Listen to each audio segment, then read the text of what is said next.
அனைவருக்கும் வணக்கம். இன்றைக்கி ஆகஸ்ட் 7, 2024 புதன்கிழமை. தினமணியில் இருக்கிற முக்கியமான நியூஸஸ் என்னென்னு பார்த்துருவோம்.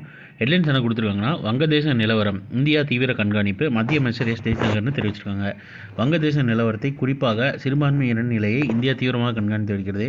அந்த நாட்டு அதிகாரிகளுடன் தொடர்ந்து தொடர்பில் உள்ளோம் என நாடாளுமன்றத்தில் வெளியுறவுத்துறை அமைச்சர் எஸ் ஜெய்சங்கர் செவ்வாய்க்கிழமை தெரிவிச்சிருக்காங்க. வங்கதேச இடைக்கால அரசின் தலைவர் நோபல் பரிசு பெற்ற முகமது யூனுஸ் அப்படின்னு தெரிவிச்சிருக்காங்க. அடுத்ததாக கொஞ்சம் பேஜஸ்க்கு பொலிட்டிக்கல் அண்ட் ஜென்ரல் நியூஸஸ் தான். ஸோ டேரெக்டாக திருக்குறள் பார்த்துட்டு நீங்கள் இம்பார்ட்டன்ட் நியூஸஸ் பார்த்துருவோம்.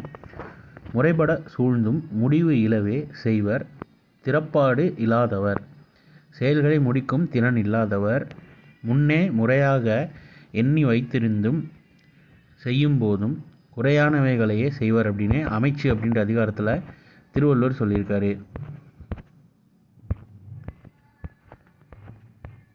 அடுத்ததாக குடியரசுத் தலைவர் திரௌபதி முர்மு அவர்களுக்கு ஃபிஜி நாட்டின் உயரிய விருது வழங்கப்பட்டிருக்கு. அந்த விருதுக்கு பேர் என்னென்னா, 2 நாள் பயணமாக தீவு நாடான ஃபிஜிக்கு குடியரசுத் தலைவர் திரௌபதி முர்மு பயணம் மேற்கொண்டார். அந்நாட்டு தலைநகர் சுவாவில் அவருக்கு companion of the order of Fiji என்ற விருது செவ்வாய்க்கிழமை வழங்கப்பட்டதுன்னு தெரிவிச்சிருக்காங்க. பேர் பார்த்துக்கோங்க, companion of the order of ஃபிஜின்னு தெரிவிச்சிருக்காங்க.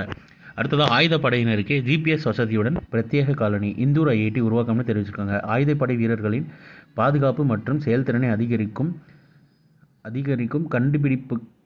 கண்டுபிடிப்பாக மின்சாரம் தயாரிக்கும் மற்றும் ஜிபிஎஸ் தொழில்நுட்பத்துடன் கூடிய பிரத்யேக காலனிகளை ஷூ ரெடி பண்ணியிருக்காங்க. ஜிபிஎஸ் வசதியோட இந்தூர் ஐஐடி வடிவமைத்துள்ளதுன்னு கொடுத்துருக்காங்க. இதை பற்றி எலாபரேட்டாக கொடுத்துருக்காங்க. மெயின்ஸில் சயின்ஸ் அண்ட் டெக்னாலஜி ரிலேட்டடாக நோட்ஸ் எடுக்கிறவங்க இந்த மாதிரி கரண்ட் அஃபேர் ரிலேட் பண்ணி நீங்கள் நோட்ஸ் எடுத்து வச்சுக்கிட்டிங்கன்னா உங்களுக்கு யூஸ்ஃபுல்லாக இருக்கும்.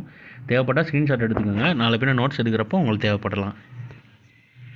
அடுத்ததாக ஒலிம்பிக்கில் இறுதி சுற்று நீரஜ் சோப்ரா, வினேஷுக்கு பதக்கம் உறுதின்னு தெரிவிச்சிருக்காங்க.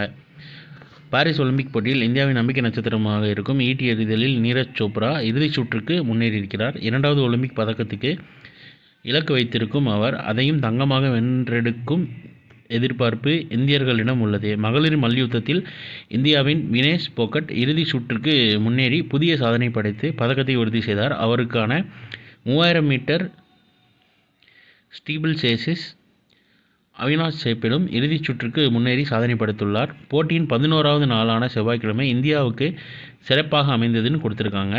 சாதனை படைத்தார் வினேஷ் போகட்னு கொடுத்துருக்காங்க. மல்யுத்தத்தில் மகளிருக்கான மல்யுத்தத்தில் 50 கிலோ எடை பிரிவில் களம் கண்ட வினேஷ் போகட் இறுதி சுற்றுக்கு முன்னேறி பதக்கத்தை உறுதி செய்துள்ளார். ஒலிம்பிக் மல்யுத்தத்தில் இறுதிக்கு முன்னேறிய முதல் இந்திய வீராங்கனை என்ற சாதனையை அவர் படைத்துள்ளார்.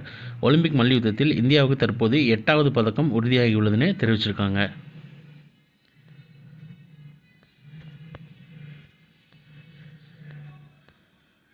அடுத்ததாக 5 நாடுகள் பங்கேற்கும் கூட்டு போர் பயிற்சி சூலூரில் தொடக்கம். எந்த நாட்டுக்கும் எதிரானதல்ல, விமானப்படை தலைமை தளபதிகள் தெரிவிச்சிருக்காங்க.